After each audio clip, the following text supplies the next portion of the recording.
मैं Nitish Kumar Mishra, guest faculty इतिहास विभाग, डीएवी पीजी कॉलेज सिवान। आज हम मोहम्मद गोरी के भारत पर किए गए आक्रमण के पीछे कौन कौन से वो कारण थे, फिर मोहम्मद गोरी के भारत विजय के पीछे कौन कौन से कारण उत्तरदायी थे, उसका अध्ययन करेंगे। 12वीं शताब्दी में यामनी वंश के पतन के पश्चात अफ़गानिस्तान में जिस नए राजवंश का उदय हुआ, इतिहास में उसे संसवनी वंश कहा गया। इस वंश को ही गोर वंश भी कहा जाता है। जैसा कि हम जानते हैं, गोर मध्य अफ़गानिस्तान में स्थित एक जगह का नाम है, जो कि चारों ओर से पहाड़ियों से घिरा हुआ एक सुरक्षित स्थान है। साथ ही साथ यह क्षेत्र अपनी आर्थिक गतिविधियों के कारण अंतर्राष्ट्रीय स्तर पर विख्यात भी है। संसवनी वंश के शासक मूलतः तुर्क मुसलमान थे। इस वंश से ही संबद्ध शासक मोहम्मद गोरी ने, जिसने 1173 से 1206 ईस्वी तक शासन किया है, उसने भारत पर कई आक्रमण किए। उसके द्वारा भारत पर किए गए आक्रमण के पीछे के उद्देश्य और समकालीन भारत की सामाजिक, राजनीतिक, आर्थिक परिस्थितियों की जानकारी हमें समकालीन और परवर्ती दौर के साहित्य से मिल जाती है। चंद्रबरदाई की रचना पृथ्वीराज रासो, जयानक भट्ट की रचना पृथ्वीराज विजय, हसन निजामी की रचना ताजुल मआसिर, मिन्हाज सिराज की रचना तबकाते नासिरी और तारीख़ फ़िरिश्ता आदि साहित्यों के अध्ययन विश्लेषण से मिल जाती है। मोहम्मद गोरी के आक्रमण का ब्यौरा जानने से पहले हमें समकालीन भारत की राजनीतिक मानचित्र को देखना होगा। जैसा कि आप मानचित्र में देख रहे हैं, मोहम्मद गोरी के द्वारा भारत पर आक्रमण उत्तर पश्चिम क्षेत्र से किया गया। गोमल घाटी क्षेत्र में यामनी वंश का शासन था, जिस पर खुसरो मलिक का शासन था। मुल्तान और उच्च के क्षेत्र में खेरामिता और करामातियों का शासन था, जो बौद्ध और मुस्लिम शासकों से मिलकर बना था। बलूचिस्तान और सिंध के क्षेत्र में सुमरा वंश का शासक था, जो मूलतः शिया मुस्लिम थे। कश्मीर पर लोहरा वंश का शासन था। दिल्ली राजस्थान के बहुत बड़े भूभाग पर चौहान वंश का शासन था। गुजरात पर चालुक्यों का शासन था। मालवा पर परमार का शासन था। बुंदेलखंड पर चंदेल वंश का शासक था। वहीं उत्तर प्रदेश के बहुत बड़े भूभाग पर गढ़वाल वंश का शासक। बंगाल और बिहार के क्षेत्र पर सेन वंश का शासक था। वहीं डाहल क्षेत्र यानी छत्तीसगढ़ का क्षेत्र पर कलचुरियों का शासन था। उड़ीसा में चेदी वंश का शासक था। कर्नाटक, आंध्रा के बहुत बड़े भूभाग पर कल्याणी वंश के चालुक्यों का शासन था।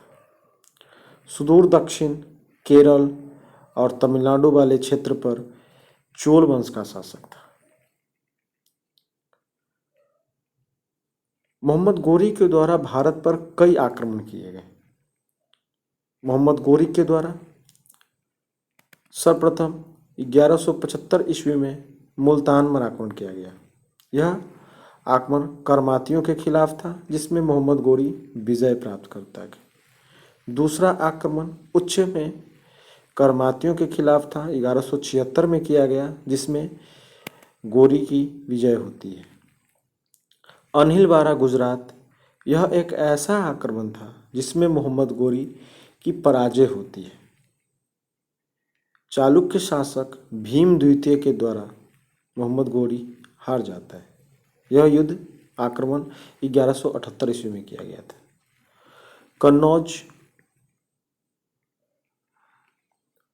पर मोहम्मद गोरी के द्वारा 1194 ईस्वी में आक्रमण किया गया और जयचंद्र को मोहम्मद गोरी के द्वारा पराजित किया गया।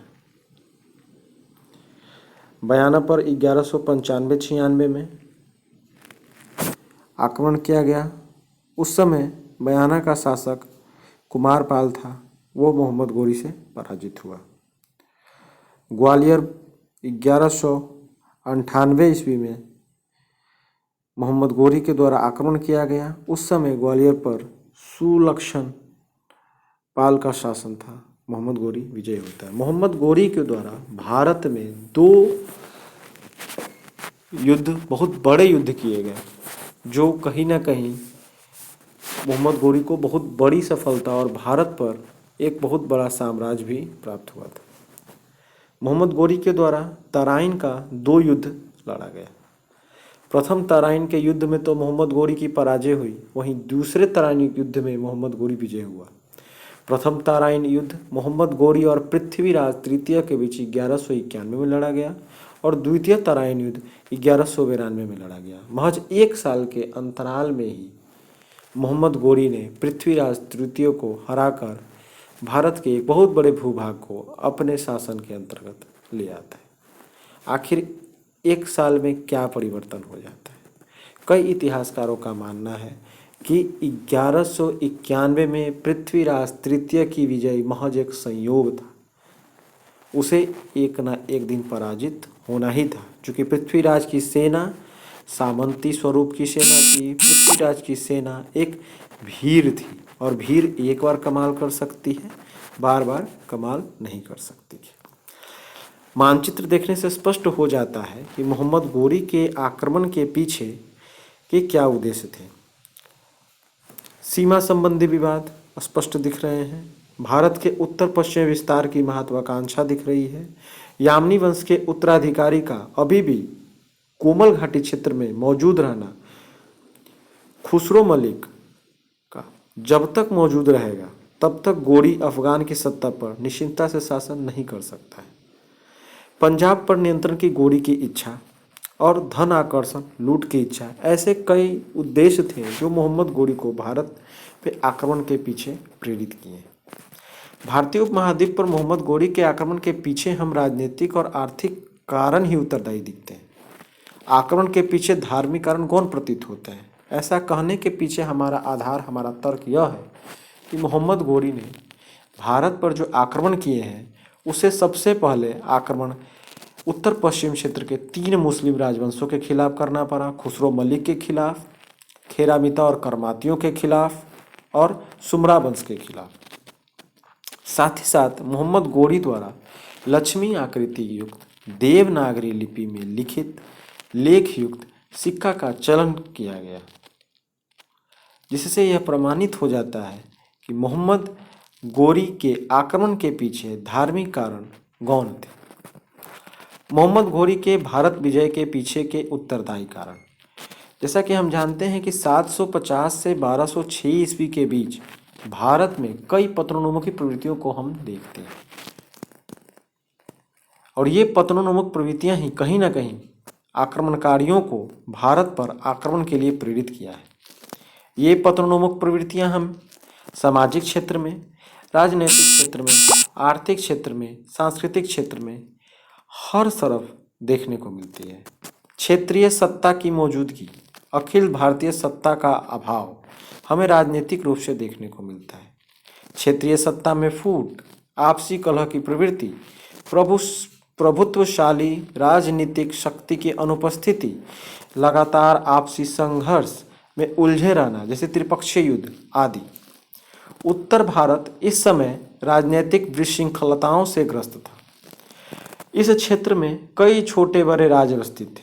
इनमें से कई राज्य इतना शक्तिशाली था या इतना विशाल नहीं था, कोई भी राज्य इतना शक्तिशाली या विशाल नहीं था कि अन्य राज्यों को अपने नेतृत्व में संगठित कर सके और विदेशी आक्रमण का संयुक्त प्रतिकार कर सके। केंद्रीय नेतृत्व का अभाव एवं राजनीतिक विशृंखलताओं की समस्याओं ने भारतीय शासक वर्ग को तुर्क आक्रांताओं की तुलना में कमजोर स्थिति में ला दिया। सामंतवाद आधारित राजनीतिक व्यवस्था में प्रशासनिक सत्ता राजा के हाथ में केंद्रित नहीं रह पाती है। सामंत अपने क्षेत्र में प्रशासनिक, वित्तीय, सैनिक, न्यायिक सत्ता का उपभोग करते थे। इस प्रकार राज्य जहां कई सामंती इकाइयों में विभक्त था, अतः सेना में केंद्रीय नियंत्रण और एकरूपता का अभाव था, और प्रजा की निष्ठा भी किसी एक शासक के प्रति केंद्रित नहीं थी। लगान से प्राप्त होने वाली धनराशि पर भी किसी एक व्यक्ति का पूर्ण नियंत्रण नहीं था। अतः भारतीय राज्य सैनिक और आर्थिक रूप से अव्यवस्थित थे। वास्तव में देखा जाए तो सामंतवादी व्यवस्था के दोष सर्वाधिक हानिकारक सिद्ध हुए। सैन्य संगठन की जहां तक बात है तो सैन्य संगठन क्षेत्र में भी भारतीय राज्य संतोषजनक स्थिति में नहीं थे। भारतीय सेनाएं सामंती सेनाएं थीं जो युद्ध के समय संगठित की जाती और उसके पश्चात भंग कर दी जाती थी। सामंती व्यवस्था के कारण केंद्रीय सैन्य प्रणाली विकसित न हो सकी थी। सेना में नियंत्रण, प्रशिक्षण, अनुशासन का अभाव था। राजपूतों का सैन्य संगठन विषम जातीय स्वरूप का था।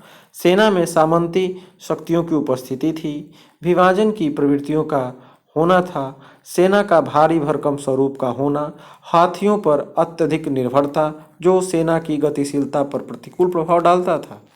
इसके विपरीत तुर्क सेना केंद्रीय प्रणाली से निबद्ध थी, प्रशिक्षित थी, अनुशासित थी और संख्या बल में कम होने के बावजूद भी उनकी सेनाएं अधिक आक्रामक थी। ऐसा इसलिए था कि उनकी सेना भारतीय सेना के मुकाबले अत्यधिक गतिशील थी। उनकी सेना मुख्यतः अश्वरोही सेना थी। अतः निष्कर्षतः यह कहा जा सकता है कि तुर्क आक्रमण के समय भारत की राजनैतिक जीवन अव्यवस्था, शिथिलता और जटिलताओं की समस्याओं से ग्रस्त था। भारत की क्षेत्रीय शक्तियां आपसी राजनैतिक संघर्ष में इतना लिप्त थीं कि बाह्य आक्रमण की वो चुनौती को सम्मिलित रूप से सामना नहीं कर सकती थी। अतः मोहम्मद गोरी के भारत विजय के पीछे कहीं ना कहीं उसकी सैन्य बल की अपेक्षा भारत की मौजूदा परिस्थितियां ही अत्यधिक जिम्मेदार थीं, चाहे वो परिस्थितियां आर्थिक क्षेत्र की हों, राजनीतिक क्षेत्र की हों या सामाजिक क्षेत्र की हों। सब परिस्थितियों ने मिलजुल कर मोहम्मद गोरी को भारत में विजयी बनाया है।